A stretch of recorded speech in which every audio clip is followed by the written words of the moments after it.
Hi, um, I'm reading. I have something very important to tell the world, and I'm going to do so in story form.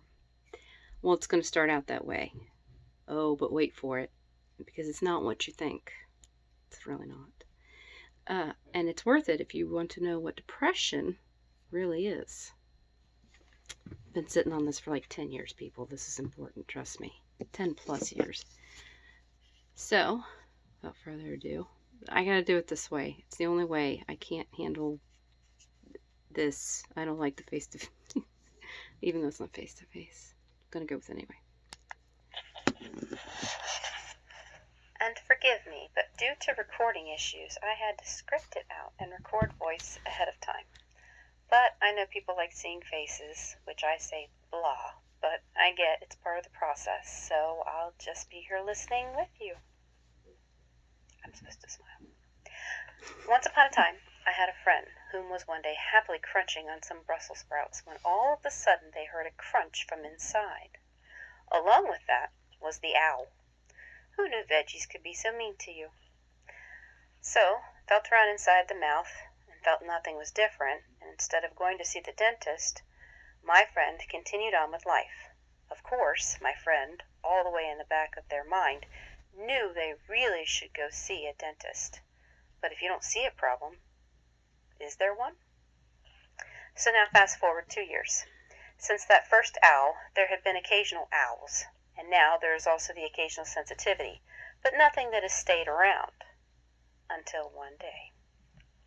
The owl and the sensitivity stuck around. Now I'm not going to bore you with all the details, just some of them, but suffice to say, the now dull but calm radiating pain, which was only kept at bay by swishing water around, that annoyance was enough to go to the dentist. By the way, along with not seeing a dentist for a couple years, no cleanings either. Now my friend figured it was a cavity that needed to be filled and was hoping for a cleaning as well. But that's not how it went. After some x-rays, the doc took one look and said, "I can't do anything. You've got shingles." "What? Shingles in my mouth?" exclaimed my friend. The dentist nodded because, by the way, I found out that is actually a real thing. So my friend was put on antivirals and then sent home. But not for long. Within no time, my water-swishing friend was now constantly swishing and spitting in order to combat the excruciating pain now being felt in the cheek, teeth, and jaw area. Tylenol was not enough for the pain that I was in, so it was time for the hospital. Oh, yeah, it's easier just to say it was me than my friend. Anyway, that was doing all that swishing and spitting. So much so that I couldn't even stop long enough for the nurse to take my temperature. Yes, it was that much pain. Doctors took a look and they saw something, but not shingles. They questioned me on relationship involvement, but there is none, so no kissy diseases. Doctors weren't sure what they were looking at, so they dosed me up with Percocet and lidocaine, which, by the way, lidocaine is some pretty cool stuff. And within minutes had me numbed enough that I could stop swishing and spitting. I went home and took my medicine as scheduled, which was now the antiviral, but also an antibiotic, the lidocaine, ibuprofen, and a couple other vitamin-type things. The only thing I strayed from was the Percocet, because I don't really like being on those things. The first day and then night that I was without the Percocet, I was fine. Well, more than fine. So, just a side note, by the way, my brain does this weird thing where it will recreate or imitate medicine so that hours, even days later, all of a sudden, I'll be back on it again without actually taking any. And that's what happened that first night that I went without the Percocet. I was off of it for like a day or so, and then suddenly the Percocet feeling just clicked in without even taking it. I was also fine the next day without it until 1 o'clock in the morning, which was the next night.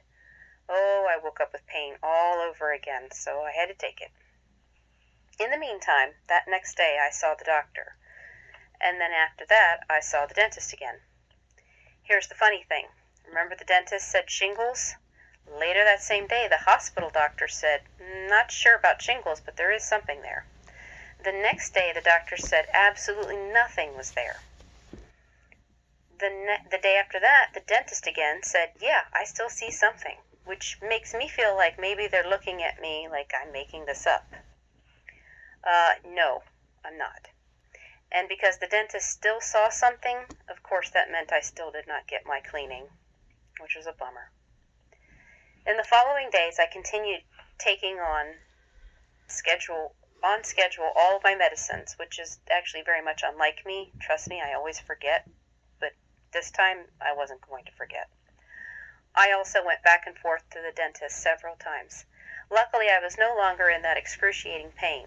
Now it was only an occasional dull ache that was more localized to my teeth. One in particular, number 30. Remember that Brussels sprout? Yeah, that was number 30 that took that hit. Still, the dentist couldn't see anything wrong with it. So fast forward a few days, while happily munching on some long-awaited piata, I heard a crunch, and I felt it. Now, lucky number 30 had cracked, but luckily, still no pain. I saw the dentist, and they said it was going to have to be removed instead of the root canal that we had originally thought was a possibility. They set me up with a referral, and I called the oral surgeon. Now, forgive me if I get a little verklempt with this next part. Up until now, what was happening hurt. And it didn't make sense, but it actually truly did make sense, because it was my own fault for not taking care of my tooth when I should have. But this next part hurts, and it does not make sense. When the oral surgeon's office called back to set up an appointment, the woman asked me what my insurance was. I told her, and she said that she wasn't familiar with that one. She also told me the cost without insurance would be around $400 or so. Of course, I repeated that I had insurance and that I could give her the information so that she could find out if they accepted, but she said no. She could not accept it over the phone because there was paperwork that needed signatures first. So I offered to come in and fill out that paperwork so that she would be authorized to look up whatever needed to be looked up. She said that I could not come in and I would just fill out the paperwork. She said I had to set up a consultation, which, by the way, I did not need one because the consultation was done already at my dentist office. So technically, I was just supposed to be setting up an appointment to get the actual job done with the oral surgeon. I told her, okay, set up the consultation. She said, all right, there will be an extra fee for the consultation of $100. I was a little confused, so I wanted to clarify. So I said, so you're telling me that in order to even find out if you accept my insurance, I have to come in for a consultation, which I will be charged $100? Of course, I thought for sure she was going to say, oh, no, you misunderstood me. But she didn't. She said, yep, that's how it works. I could already feel my mind flipping out, and before anything happened, I politely said thank you, but no thank you, and if anything changes, I'll call you back. I turned off the phone and cried, because I just could not understand why. Of course, the sensible, logical thing to do would be to call my dentist back and ask for a different referral, which I later did, but it was much later. But for now, my brain was just stuck. What-ifing and what-ising, but also just hurt. You're a person, a human being. Can you not hear what you're saying to me? And I'm a person too. Don't I matter?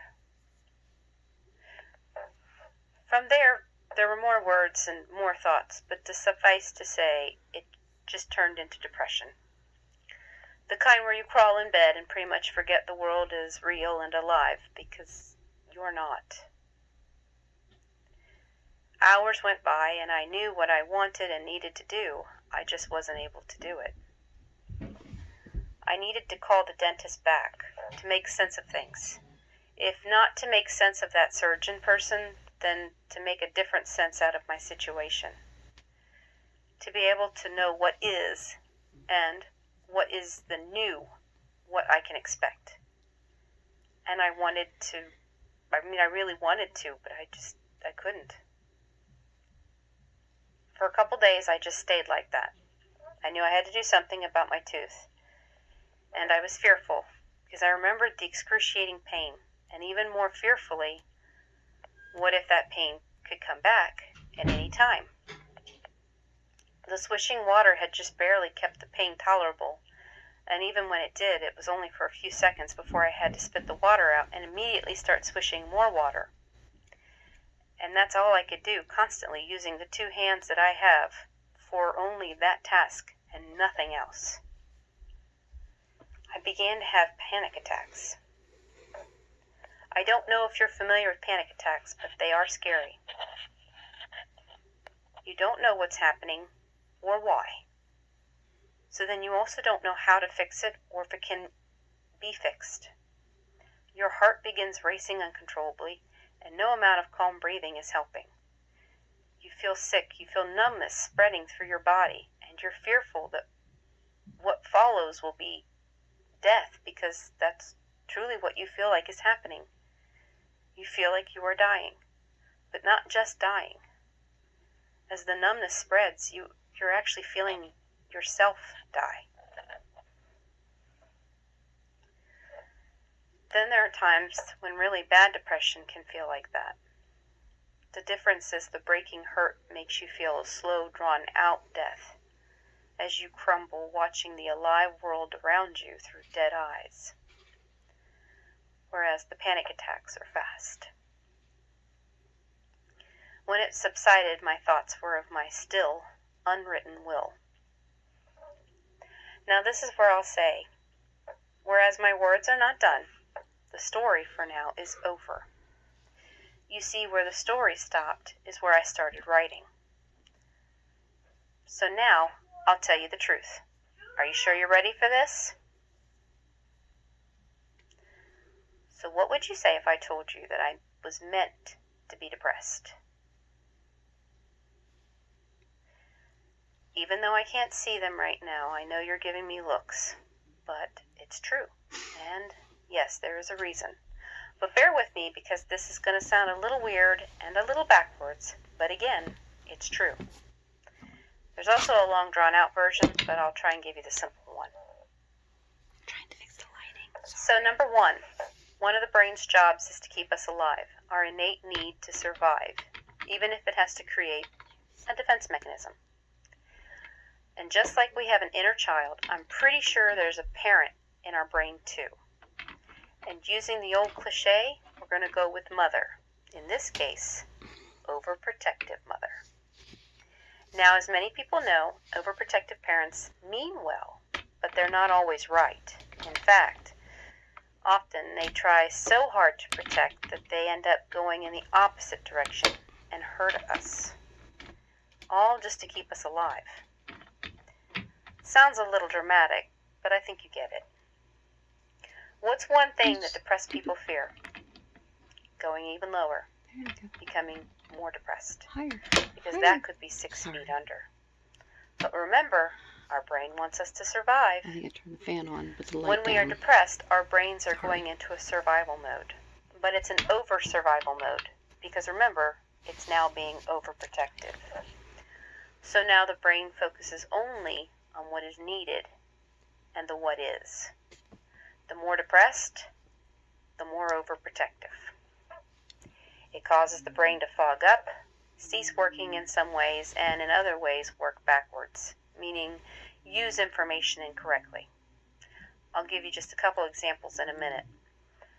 Just remember, things making sense and feeling good are two very, very important things.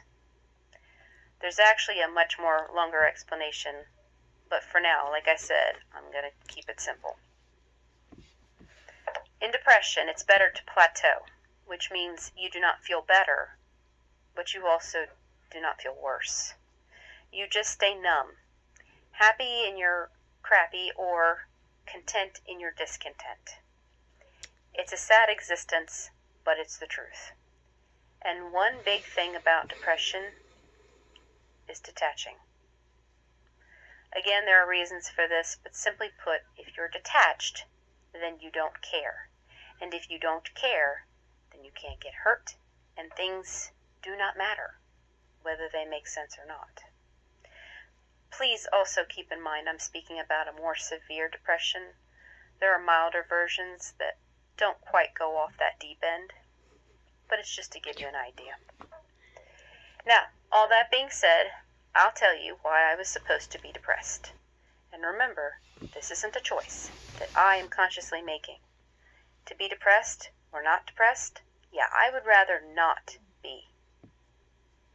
But my mind, in order to protect me from getting worse, my overprotective brain has put me in this depression. Because, remember my tooth? You know, that tooth that I've had my whole life? That tooth that has made food very much enjoyable? And teeth chattering in the cold weather wouldn't be the same without it? Yeah, that tooth. Because it's easier to say goodbye to something that you care about as long as you act or believe that you do not care about it. Yes, it's that simple, at least in this case. Moving on, the food thing. I think I mentioned that I was not eating like normal, but just in case I didn't, yeah, during the time that this was all going on, I haven't been eating like normal. Of course, if it was for pain reasons, then that would kind of make sense. But I'm not in pain. So then why am I not eating? People sometimes go through phases, like when they're hurt or something not quite right in their world. They may eat simple foods, especially over and over again, like peanut butter and jellies, or they might eat sparingly or not at all, which of course is not healthy, nor is it conducive to proper survival. But remember, the brain, their brain, or even your brain, is working backwards. So, your brain was doing like mine, using facts incorrectly, backwards, and or using what-if information like it's a what-is, making decisions as if they are facts, but they are not. For example, my mind says food particles are debris, and a broken tooth is like an open wound. And like a cut, you have to wash it off or it can become infected. Also, open means open, which means anything, any debris that can get in there in that tooth area can get down inside the blood and go into my bloodstream and it will kill me. I'm supposed to pause and shake my head at this. Did you notice how that information was not true, but did actually have actual facts mixed in? So, I'm not a dentist, but a broken tooth is not an open wound because you have to dig a little deeper before it becomes an open wound. We do not bleed in, we bleed out, which means any debris in the blood is mixing with blood that has already bled out, so not going back in. And again, not a dentist, but I think it's pretty safe to say, of course, as long as I avoid crunchy foods, and then brush, maybe a little mouthwash after eating, then yeah, I should be fine to eat regularly. And yet, Don't quote me. Same. I'm still only eating sparingly. Except for chocolate, but I guess chocolate is more of a need than keeping an open wound clean. Funny. Regardless, yes, I had to trick the trickster, my brain, in order to be able to eat even sparingly, because the original idea, in my mind, was I don't need to eat at all. At least not until this problem is resolved. And before you say, oh, that's impossible or improbable, haven't we all had times like that? You know, something caused a disturbance in our mind for whatever reason, And even though we were hungry, we suddenly say no or turn food away, as they say, lose the appetite. But that's weird. How do you go from being hungry, your body needing fuel, to suddenly not? Hint, it's not because you took a magic pill. It's because your mind is saying no. And if it can do it then I'll bet there's other times that it can do it as well. Of course, there's more on that, but for now, the last little issue. Calling the dentist is creating hope that might or might not end up being hopeless, causing an even further descent into depression. And since we don't know what that outcome will be, because I have no crystal ball, well, then it's not going to happen. Author's note: in a moment of weakness, I rebelled against my overprotective mother, and I called the dentist. You know, like I found a little clearing in the depression fog. Anyway, of course, I'm still waiting to hear back a day later, which, logically speaking, I haven't heard from them. I should try calling again. But also, we'll say, logically speaking, I made a call to them, meaning the ball is in their court, and that's it. I did my job. Now it's their turn, and I can't take my next turn until they take theirs first. By the way, that's a real fact in everyone's mind, because everyone knows that game rule. Oh wait, this isn't a game, is it? This is my mind incorrectly using facts again. And before you say, no way, haven't we all known someone who said something off the wall, and then you responded like, well, yeah, I guess that's true, but yeah, no, also not. Sorry, it's not the greatest example, but hopefully you get it. Anyway, there's a lot more to look at, and not just in this story, but we'll just stick with those few things. No need to overcomplicate or overwhelm. And to anyone whom feels that any of my words are familiar to you, no, you don't have to like or comment. Trust me, I get it. I just want you to know that I know. I know the truth, the whole truth, and I should say nothing but the truth, but that's not true because I know the lies too. Spooky. And that was it. That's the end of the recorded part. So I just want to say real quick, I do have better examples of the off-the-wall thing, where people say off-the-wall things. I knew someone who used to say that a particular Pokemon could beat this person. Now, for as much as it sounds a little silly, this person really believed it. And you want to look at him and be like, okay, in order for that to happen, then that human being that you're wanting to use the Pokemon to attack would have to have hit point levels of their own, right? Just looking at this rationally here. That person would have to have their own card with their own stats, their own information, right? But this person really believed that even though the information was not available, there is no card for a human being with that kind of stuff. At least not yet. We'll see. This person really believed that the Pokemon could beat them up in real life. Now, whereas it's kind of like, I guess I see it, because obviously that big, huge dragon creature or whatever obviously could take a person out. We get that. But, no. But that's just one of the other examples I've got. Anyway, there's other ones too. A lot of other stuff.